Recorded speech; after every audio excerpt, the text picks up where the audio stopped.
नमस्कार। India debate में आप सबका स्वागत है। मैं हूं आशुतोष पाठक। मित्रों, कल अदालत में दो तीन महत्वपूर्ण बातें हुई मुंबई हाई कोर्ट में। कल जो हमने नीलेश जी के साथ कार्यक्रम किया था उसमें कुछ बातें रह गई थी जो बहुत इंपॉर्टेंट हैं। एक तो आप सबको मालूम चल गया होगा कि 24 अगस्त को तारीख हुई है, दूसरी तारीख जो है दिशा के केस की सुनवाई की। लेकिन ये 24 पड़ी कैसे? जज महोदया इतनी गुस्से में थी,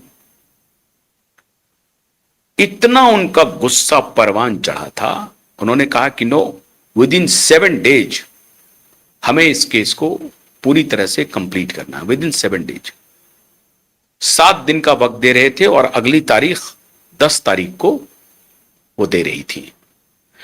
इनका रोना शुरू हो गया, पब्लिक प्रोसिक्यूटर और इनके गैंग का।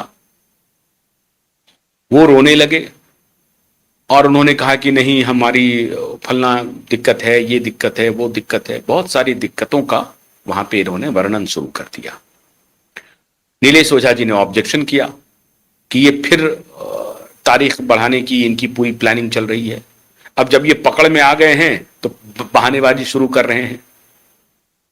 और गुस्से में जज महोदया ने कहा कि नहीं, वो कुछ नहीं होगा, 10 तारीख को तारीख पड़ेगी। फिर उन्होंने हाथ पैर जोड़ना शुरू किया कि एक बार समय दे दीजिए, कुछ बढ़ा दीजिए, हमारी ये है, फलना है। तो खैर, जज साहिबा समझ गई, पूरी तरह से जज महोदया समझ गई कि ये इनके दिमाग में क्या चल रहा है। तो कहते हैं ना कि लूप देना, कि चलो हम ढील दे रहे हैं, देखते हैं पतंग कितनी दूर तक आकाश में लहराता है। थोड़ा और ढील दे दिया तो 10 की बजाय 24 अगस्त किया गया तारीख। और 24 अगस्त को वक्त मुकर्रर कर दिया। यह नहीं कि सीरियल नंबर कुछ होगा, नहीं होगा, आएगा और जाएगा। इसलिए कहते हैं कि जब ईश्वर सब कुछ देखते रहते हैं ना ऊपर से, तो कितना भी बड़ा पावरफुल क्यों ना हो, उसकी चलती नहीं है उनके सामने। जज, दोनों जज, जो दोनों लेडी जज हैं, और देखिए संवेदना इस देश की। और आज जस्टिस सूर्यकांत को, सीजेआई सूर्यकांत को यह संज्ञान में लेना चाहिए। और अपने उन मातहत जो जज हैं ना, श्रीमान आलोक राधे, चंद्रशेखर जी, और एक जो देवेंद्र उपाध्याय दिल्ली हाईकोर्ट आए थे, इन सबको पूछना चाहिए। क्योंकि इनको लगता है कि ये तो राजा बन गए हैं। कोई पीआईएल किया क्या? What is the nonsense, what the hell they are coming with. सुनेंगे नहीं 1.5 साल तक। अपनी मर्जी है। हम जज हैं ना, तो हम ही कानून हैं। हम जज हैं तो हम कानून हैं, बस इसी टेम्परामेंट से। नहीं सुना, कोई बात नहीं है।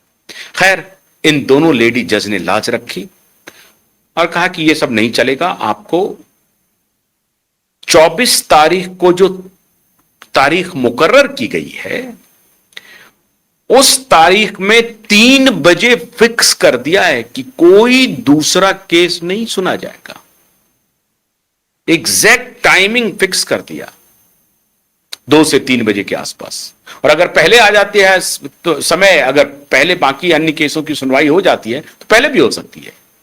लेकिन 3 बजे तो उन्होंने मुकर्रर कर दिया कि दूसरे किसी केस की सुनवाई नहीं होगी 3 बजे। ये ध्यान रख लो। ठीक है, एक और तारीख मांगते तो दे दिया, लेकिन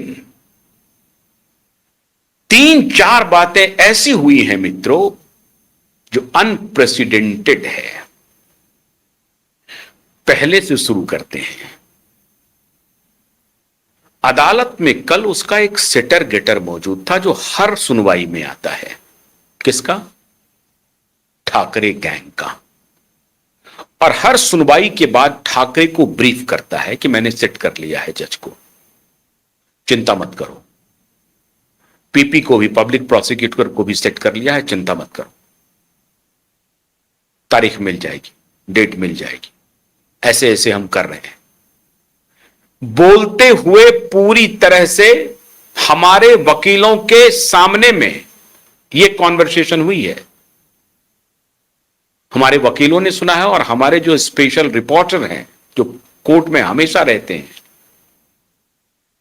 उनके मौजूदगी में थोड़ी दूर कोर्ट रूम से बाहर आकर के फोन पर बातचीत हो रही थी। इस पूरे को सुना है अपनी कानों से कोई अन्य नहीं, और वो जो सेटर गेटर है वो हमारे टीम के निशाने पर है।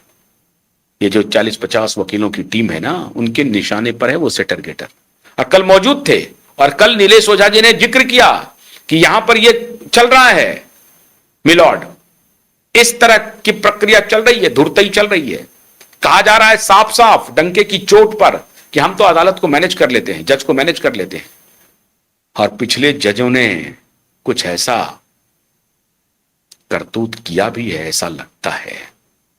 नहीं मालूम सच्ची बात क्या है, लेकिन जिस कॉन्फिडेंस के साथ उनका यह दलाल बोल रहा है, उससे तो यही प्रतीत हो रहा है कि इन्होंने कुछ ना कुछ किया है खेल। तो ये उनको फोन करके इत्तला कर रहे थे। कल इस बात का संज्ञान लिया गया और नीलेश ओझा जी ने इसको अदालत के समक्ष रखने की कोशिश भी की। दूसरी बड़ी महत्वपूर्ण बात है वह ये, इसकी अपेक्षा इन माफियाओं को कभी कल्पना में भी नहीं रही होगी, सपने में भी नहीं सोचा होगा। केस में जो इन्होंने इनक्लोजर डाला है सतीश साल्यान जी के वकील ने, उस इनक्लोजर में दिशा के फोटोग्राफ हैं और उसके ठीक बगल में पोस्टमार्टम रिपोर्ट है और उसके ठीक बगल में पोस्टमार्टम रिपोर्ट की फॉरेंसिक ऑडिटिंग है जो थर्ड पार्टी से कराया हुआ है। तो थर्ड पार्टी के द्वारा कराई गई फॉरेंसिक ऑडिट, दिशा का पोस्टमार्टम रिपोर्ट और दिशा के फोटोग्राफ, आप हैरान हो जाएंगे। जिस बात को लेकर के क्यूबाई नेटवर्क पिछले 3 वर्षों से लगातार कहता आ रहा है कि यह केस सिर्फ 15 मिनट का है, सिर्फ 15 मिनट का। आज हम सबको आभारी होना चाहिए